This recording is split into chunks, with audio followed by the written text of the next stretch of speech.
श्रीपरमात्मने नमः। अथ तृतीयोऽध्यायः। कर्मयोगः। अर्जुन उवाच ज्यायसि चेत् कर्मणस्ते मता बुद्धिर्जनार्दन तत्किं कर्मणि घोरे मां नियोजयसि केशव।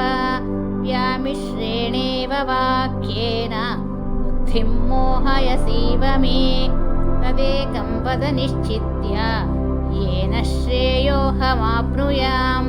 श्रीभगवानुवाच लोकेऽस्मिन् द्विविधा निष्ठा पुरा प्रोक्ता मया नघ।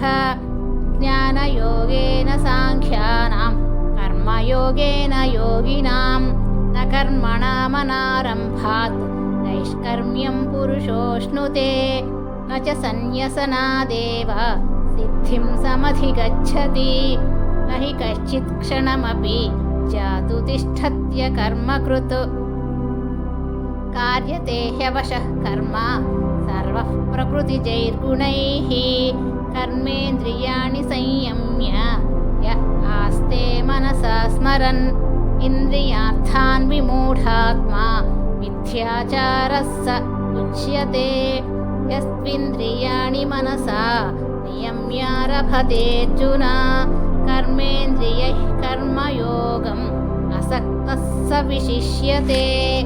नियतं कुरु कर्म त्वं कर्मज्यायो ह्यकर्मणः शरीरयात्रापि च ते न प्रसिद्ध्येद कर्मणः। यज्ञार्थात् कर्मणोऽन्यत्र लोकोऽयं कर्मबन्धनः तदर्थं कर्म कौन्तेय मुक्तसङ्गः समाचर। सह यज्ञाः प्रजा सृष्ट्वा पुरोवाच प्रजापतिः अनेन प्रसविष्यध्वम् एष वोस्त्विष्टकामधुक्।